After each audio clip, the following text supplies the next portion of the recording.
Tiga masalah RI Malaysia yang bikin TNI ingin perang dengan Malaysia. Jadi hari ini saya nak mengumumkan misi mencari kebenaran kami, tuan-tuan. Misi mencari kebenaran kami. Saya nak umumkan pada malam Jumaat ini, hari Khamis, kita akan pergi ke Indonesia. Saya anggap sangat serius karena saya bertekad untuk membangun kekuatan pertahanan Indonesia sehingga Indonesia tidak diganggu oleh siapapun. Pingat Jasa Malaysia, kita hargai pengorbanan mereka, terutama dalam menghadapi Indonesia. Saya sendiri turun untuk memberi pingat-pingat itu, mewakili Seri Paduka Baginda Yang Pertuan Agong.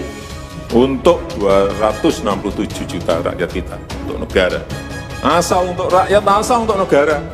Saya pertaruhkan reputasi politik saya. Dan juga Indonesia. Kita merupakan rakan serumpun. Jangan memecah belahkan rakyat Malaysia. Kita tidak mau mengganggu bangsa lain. Kita cinta damai. Tapi kita harus kuat supaya kita tidak diganggu oleh bangsa lain. Merdeka! Saya tak melanggar. Wallahi wabillahi watallahi. Allah sebagai bukti saya di sini. Saya tak takut. Okey, Jerebu boleh resign. Saya tidak takut dalam bab ini. Saya jengkelnya di situ. Kenapa nggak punya perasaan? Suasana krisis. Yang melambangkan malu besarnya rakyat Malaysia. Ya, yang sekarang ini kita ni dijadi bahan ketawa oleh jiran kita. Indonesia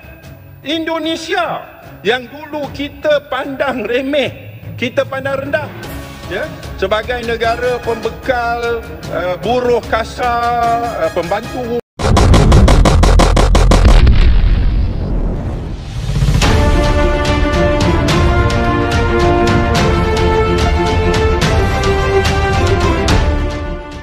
Direktur Topografi Angkatan Darat Brigjen Asep Edi Rosidin mengingatkan pemerintah Indonesia dan Malaysia agar tidak berlarut-larut dalam menyelesaikan negosiasi batas negara. Peringatan ia berikan karena negosiasi yang tak segera diselesaikan bisa memicu masalah. Perkiraannya ada 3 masalah yang bisa muncul dari negosiasi yang tak kunjung kelar tersebut. Pertama, konfrontasi antara Indonesia dan Malaysia, kepastian hukum batas negara juga tidak ada.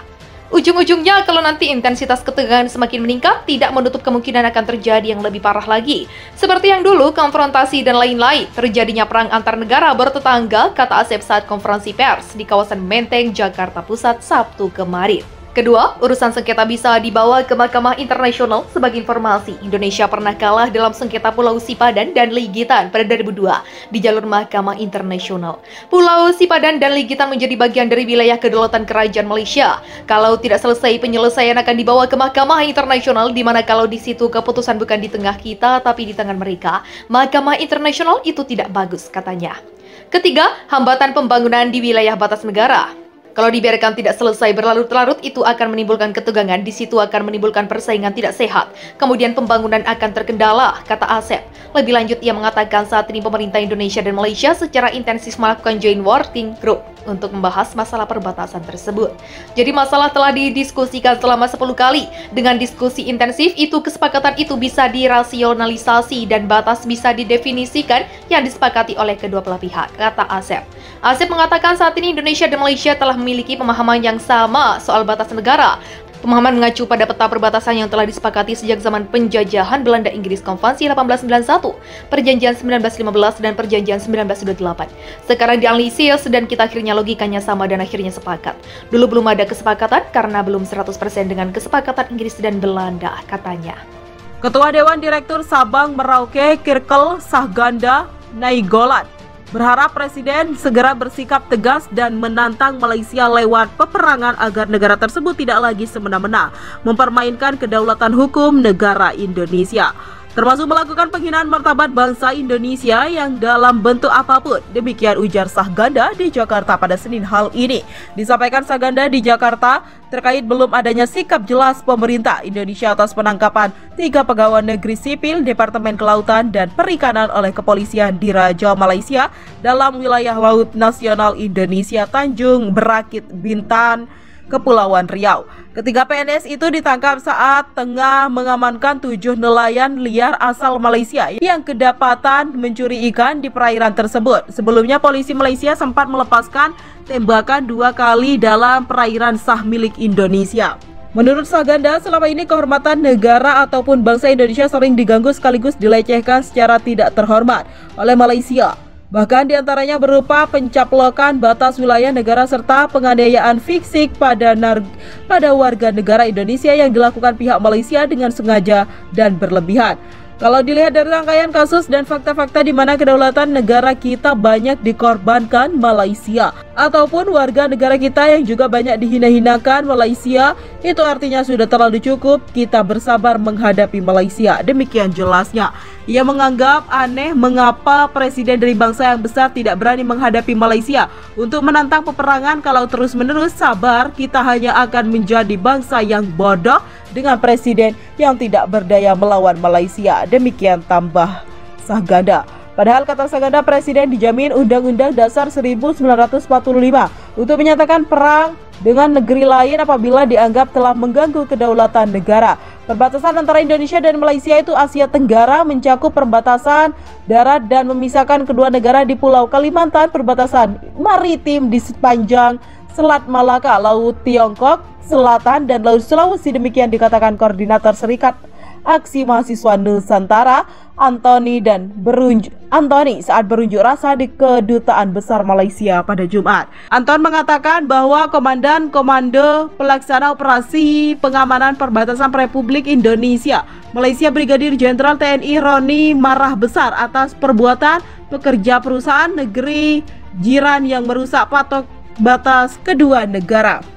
Menurut Komandan Resor Militer 121 Alambana Manawai, walaupun pekerjaan perusahaan sawit Malaysia mengaku tak sengaja merusak patok batas negara dengan alat terberat, perbuatan tersebut telah melanggar perjanjian internasional. Karena itu kami tegaskan harus segera menindak tegas pelaku perusakan patok batas negara Indonesia Malaysia yang berada di Sungai Tekam, Kecamatan Sekayam, Kabupaten Sanggau.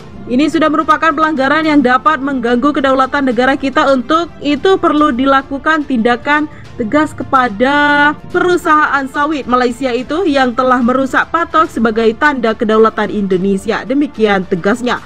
Anton menjelaskan bahwa kejadian perusakan patok itu berdasarkan temuan dan lapor cepat dari Babinsa Desa Sungai Tekam. Laporan terkait adanya alat berat perusahaan sawit Malaysia yang membuat parit dan telah merusak patokan batas negara nomor G531 di wilayah Kabupaten Sanggau.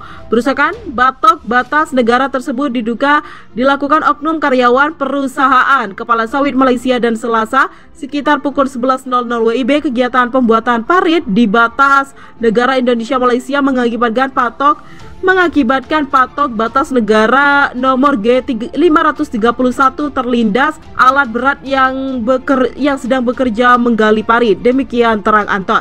Menyikapi hal tersebut, kami yang tergabung dalam Serikat Aksi Mahasiswa Nusantara akan menuntut pertama mendesak Presiden Joko Widodo untuk memutuskan hubungan diplomasi Republik Indonesia dan Malaysia karena diduga perusahaan sawit Malaysia. Demikian pungkasnya.